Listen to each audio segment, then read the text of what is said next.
항상 우리 구역 주간 헌신 예배에는 이렇게 소개 시간이 있어서 더 특별히 은혜가 되는 것 같습니다. 감사합니다. 기도하시겠습니다. 하나님 아버지, 은혜를 감사합니다. 고난주일의 시작을 우리 소망구역 주간 오후 예배로 모이게 하시니 감사드립니다. 주님의 고난을 깊이 묵상하며 동참하는 이번 한 주 되기 원합니다. 이 시간 말씀을 나눌 때 우리 성령님 역사하셔서 주님의 세미한 음성을 듣는 시간 되게 하옵소서. 설교자 입술을 오직 주님께만 의지합니다. 감사합니다. 사랑합니다. 예수님의 이름으로 기도드립니다. 아멘. 소망구역 주간으로 드리는 오후 예배 나오신 여러분을 사랑하고 존경합니다. 고난주간이 시작되었습니다. 내일부터 특별 새벽 기도회가 진행되는데 많은 성도님들께서 참석하시면 좋겠습니다. 우리 담임 목사님께서 새벽마다 별식으로 말씀을 준비하실 텐데요. 또 특별한 은혜를 경험하는 시간 되셨으면 좋겠습니다. 이 시간 말씀도 고난주간을 맞이해서 고난에 대해서 준비를 해보았습니다. 깨진 그릇이라는 제목으로 여러분과 은혜를 나누고자 합니다.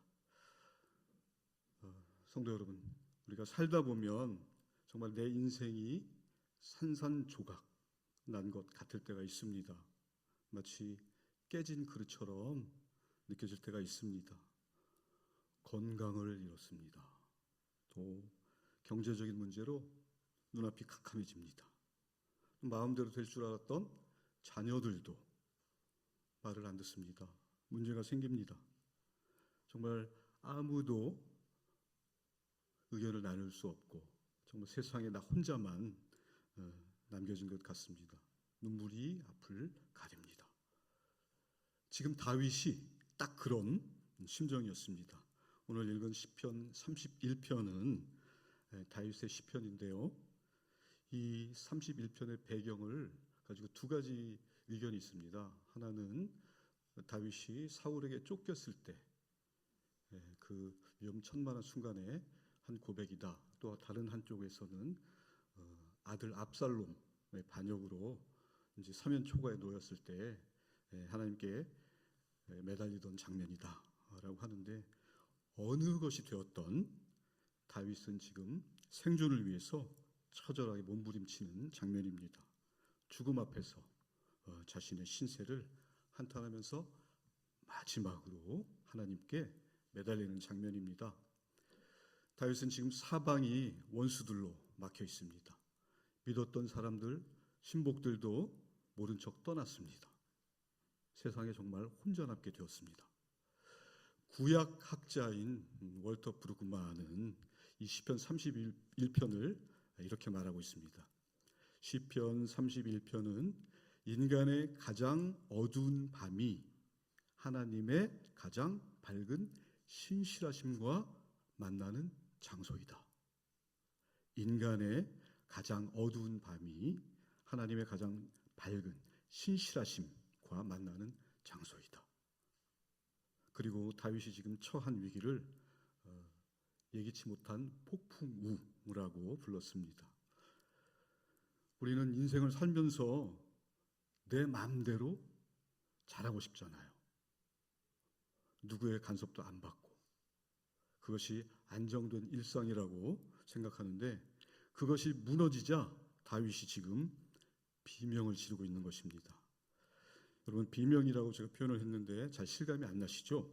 그렇습니다. 우리 성경은 고상하고 아름다운 언어로 담담하게 표현돼서 특별히 고통의 강도가 우리가 읽을 때에 체감이 잘 안 됩니다.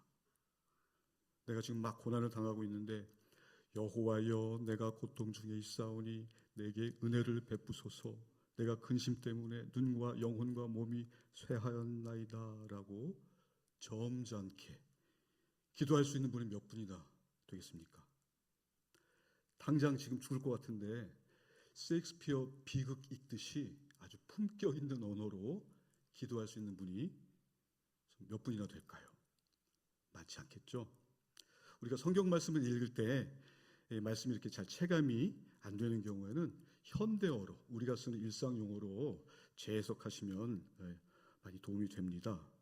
제가 이제 신도원에서 공부할 때 우리 신약학 교수님께서 독일에서 헬라어를 공부하고 이제 학위를 따오신 분인데 그분 말씀에 의하면 독일은 자기 나라 말이 아닌데 헬라어 국가 검정 시험을 본다고 합니다. 그러니까 국가에서 이 헬라어 시험을 특별히 관리를 해서 그 검정 시험에 통과해야 논문도 쓸 수 있고 뭐 학위도 받을 수 있다고 말씀하셨는데 그분 말씀에 의하면 본인은 헬라어에 능통하다 뭐 그런 말씀이죠. 그래서 우리 헬라어 사전을 특별히 편찬하는데도 이제 관여를 하신 분인데 그분께서 한 번은 충격적인 말씀을 해주셨어요. 여러분 우리가 읽고 있는 우리 성경 말씀 개역 개정이 헬라어 원본과 이렇게 딱 대조했을 때 점수를 매긴다면 몇 점을 받을 것 같습니까? 그 성경 신약 원문하고 우리가 읽고 있는 개역 개정 성경하고 점수를 딱 매겼을 때 교수님이 하신 말씀이 60점을 주겠습니다. 그러시는 거예요. 그래서 모든 전도사님들이 깜짝 놀랐습니다. 그러면 세번역은 몇 점입니까? 몇 점일까요? 물어보시더라고요. 그래서 세번역 잘 많이 읽지 않잖아요. 그런데 세번역은 95점입니다. 이렇게 말씀해서 모든 전도사님들이 경악을 했던 일이 있었습니다.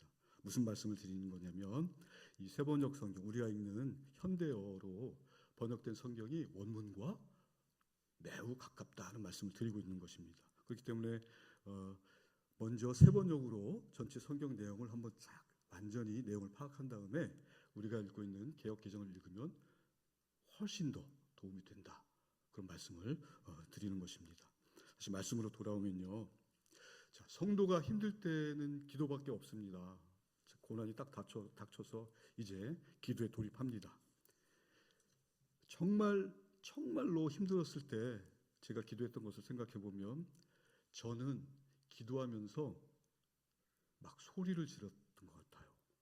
한 예를 들자면 부르짖는 차원을 넘어서 정말 하나님께 막 따지듯이 그렇게 기도했던 기억이 납니다. 한 15년 전쯤 된 것 같은데요.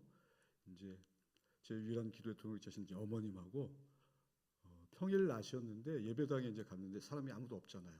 제가 마음껏 기도를 했습니다. 그때 제 안에 있는 모든 것이 이렇게 밖으로 드러나는데 하도 고함을 치면서 기도를 하니까 옆에 계신 어머니가 말리시는 거예요. 놀라서. 한 번도 이제 그런 것을 보신 적이 없거든요. 그런데 집에 차압이 들어오고 정말 벼랑 끝에 서니까 고상하게 안 되더라고요, 기도가. 안수 집사가 돼가지고 기도하면서 하나님께 막 따집니다. 아니 하나님 자녀가 어려울 때 말씀 붙잡고 기도하면 해결해 주신다고 하더니 이게 뭡니까? 길바닥에 나앉게 생겼습니다. 처절하게 눈물, 콧물, 몸에서 나오는 모든 노란 물이 다 쏟아져 나오는 정도로 처절하게 기도했는데 하나님은 조용하시더라고요.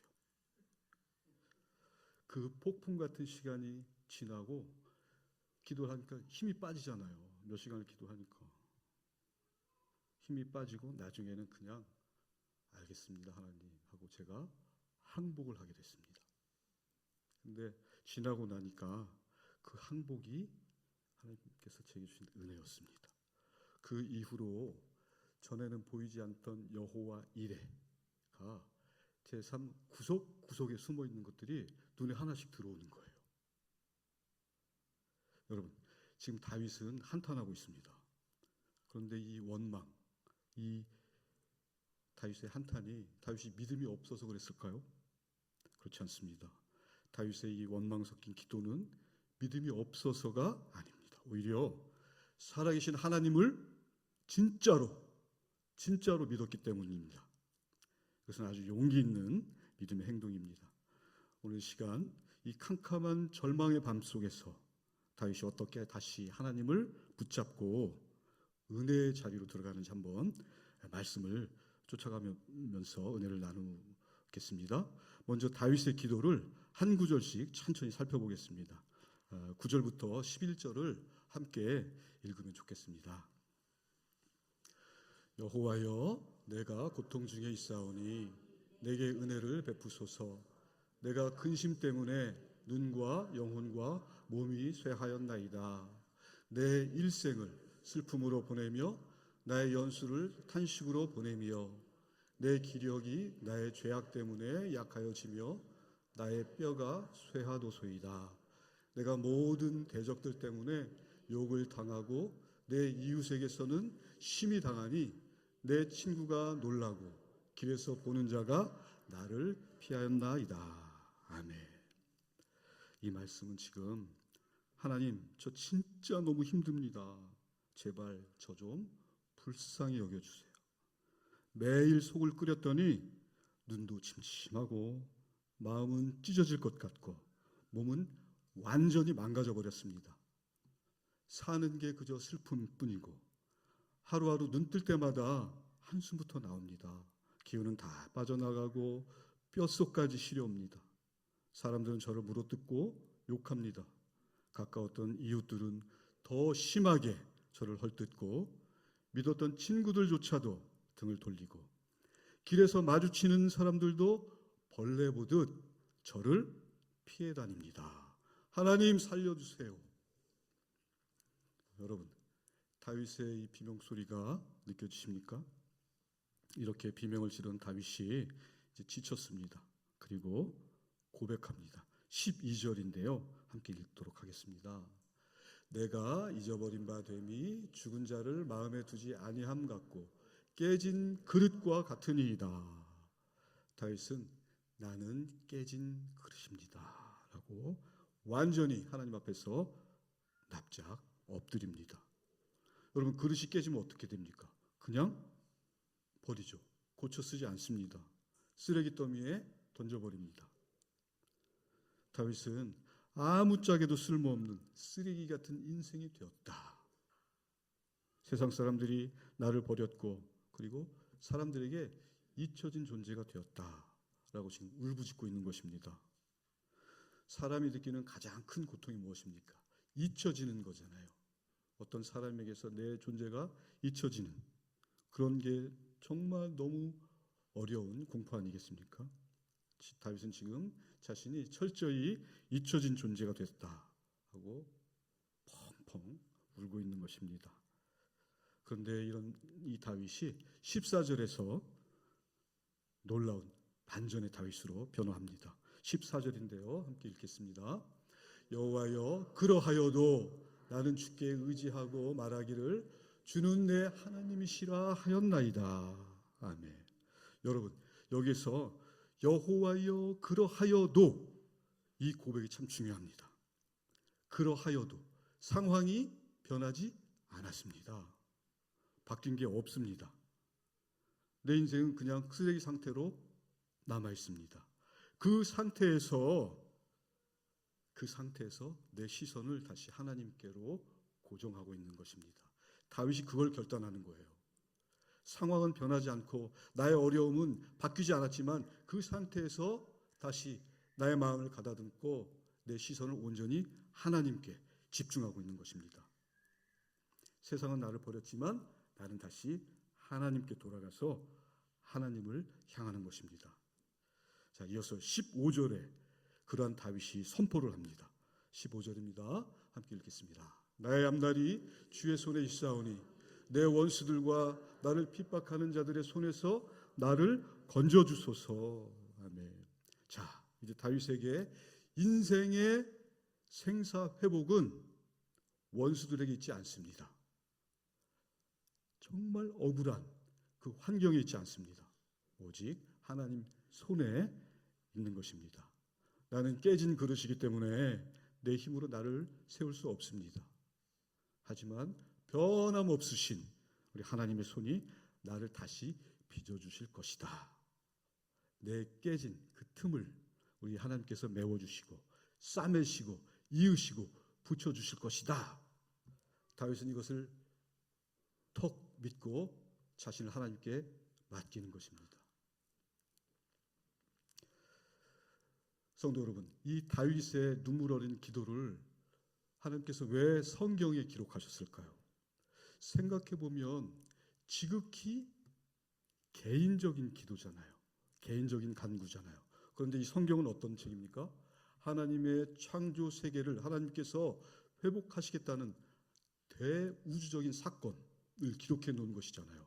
그런데 이 하나님의 창조 세계 회복을 위한 성경 말씀에 개인의 처절한 기도, 간구가 들어있는 것일까요? 왜 그런 것 같습니까? 왜냐하면 그것은 이 다윗의 기도가 나중에 예수님을 통해서 성취되기 때문에 그렇습니다. 다윗의 눈물 어린 기도가 예수님을 통해서 응답받았다는 것을 알리기 위해서입니다. 무슨 말씀이냐면 다윗의 오늘 이 기도는 나중에 예수님의 십자가에서 성취가 됩니다. 여러분, 예수님께서 십자가에서 숨을 거두시기 직전 그 상황 기억하십니까? 예수님께서 십자가상에서 운명하시기 전에 하신 말씀들이 있어요. 자, 누가복음 23장 46절로 한번 가보시겠습니다. 자, 함께 읽으면 좋겠습니다. 예수께서 큰 소리로 불러 이르시되 아버지, 내 영혼을 아버지 손에 부탁하나이다 하고 이 말씀을 하신 후 숨지시니라. 아멘. 여기서 아버지, 내 영혼을 아버지 손에 부탁하나이다 라는 이 말씀은 시편 31편 5절 말씀이에요. 우리가 읽지는 않았지만 오늘 읽은 본문 9절 앞부분에 가면 5절 말씀에 이 다윗의 기도가 있어요. 예수님께서 바로 이 다윗의 기도를 그대로 기도하신 거예요. 여러분, 예수님께서 십자가상에서 하신 말씀 기억하시죠? 7가지 말씀을 하셨는데 그걸 가상칠언이라고 하잖아요. 혹시 그 예수님께서 십자가상에서 하신 7가지 말씀 기억나십니까? 첫 번째 뭐라고 하셨습니까? 저들의 죄를 저들을 사하소서. 자, 두 번째는요. 양쪽에 강도가 있었잖아요. 자, 우측 강도에게 잠시 후 네가 나와 함께 낙원에 있으리라. 두 번째 말씀이고. 자, 세 번째 말씀은요. 여자여 보소서 아들이니이다. 어머니에게 하신 말씀이고. 자, 네 번째 말씀은 엘리 엘리 라마 사박다니. 맞습니다, 장로님. 그 말씀을 하셨죠. 그 다음에 다섯 번째는 내가 목마르다. 그리고 여섯 번째 말씀 테텔레스타이, 다 이루었다.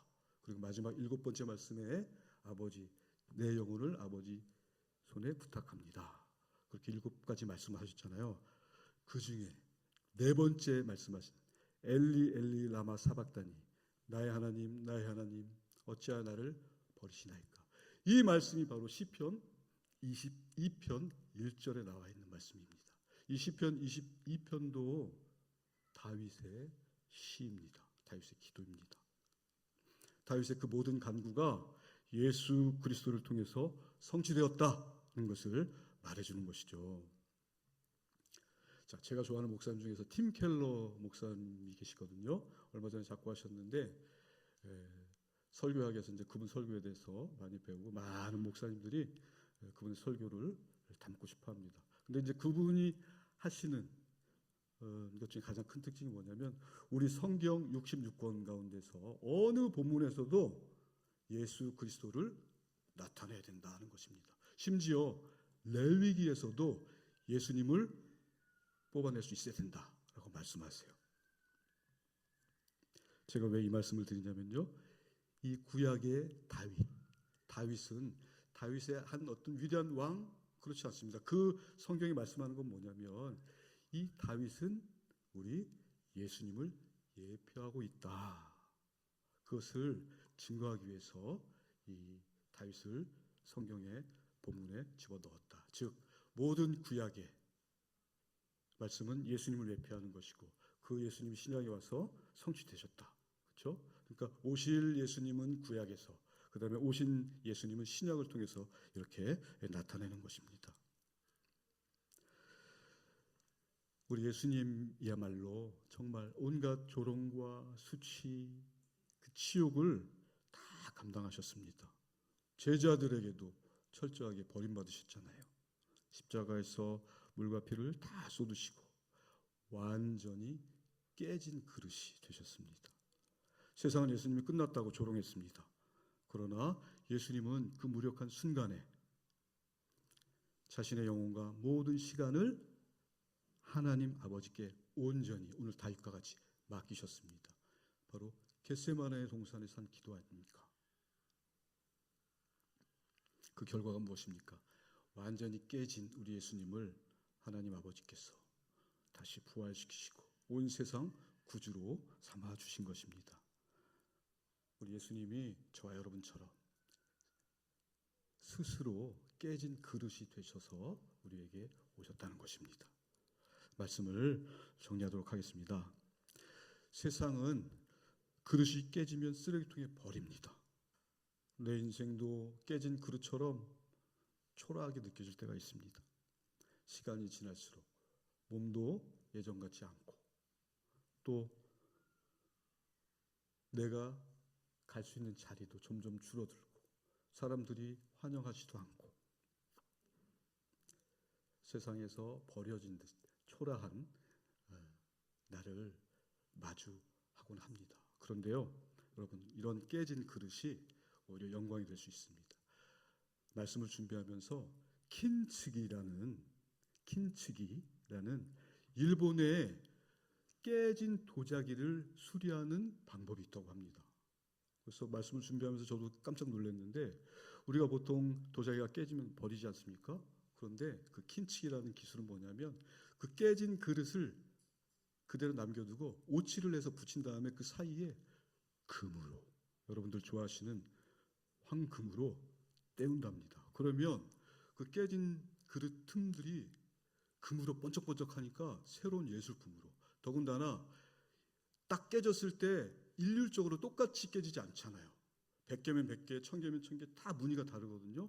그렇기 때문에 세상에서 단 하나밖에 없는 유일한 도자기 예술품으로 만들어진대요. 여러분 놀랍지 않습니까? 우리 하나님도 바로 그런 분이십니다. 세상에서 깨진 우리를 버리지 않으시고 긍휼을 베푸셔서 불러주시고 그 깨어진 틈새를 정금으로 꼼꼼하게 채워주시잖아요. 자, 오늘 이 말씀이 여러분들에게 힘을 주실 것입니다. 욥기 23장 10절 말씀입니다. 함께 읽으면 좋겠습니다. 그러나 내가 가는 길을 그가 아시나니 그가 나를 단련하신 후에는 내가 순금같이 되어 나오리라. 아멘. 그러나 내가 가는 그 길을 오직 우리 하나님이 아시니 깨진 나를 정금같이 순금으로 바꿔 주신다는 말씀입니다. 이 말씀은 어느 한 사람의 말씀이 아니고 우리 예수 믿는 모든 인생, 우리 성도가 가는 인생길인 것입니다. 사랑하는 성도 여러분, 인생의 폭풍 앞에서 두려워하지 마십시오. 그런 날이 오면 오늘 다윗과 같이 내 시대가, 내 남은 인생이 주의 손에 있나이다 선포하십시오. 그리고 다윗처럼 주님의 손에 내 인생을 턱 맡기십시오. 내 고집을 내려놓고 주님께 진정으로 항복하십시오. 저와 여러분의 깨진 그릇을 우리 주님께서 온전히 귀하고 아름다운 은혜의 그릇으로 새롭게 빚어주실 것입니다. 아멘. 기도하겠습니다. 하나님 아버지 은혜를 감사합니다. 오늘 말씀을 통하여서 우리의 깨진 그릇을 말씀으로 메꿔주시니 감사드립니다. 다윗처럼 깨진 그릇이지만 하나님께 진정으로 항복하고 내 시대를 주님의 손에 맡김으로 말미암아 진정한 자유를 누리는 우리 신길동교회 모든 성도님들 되게 하옵소서. 감사합니다. 사랑합니다. 존귀하신 예수 그리스도 이름으로 기도드립니다. 아멘.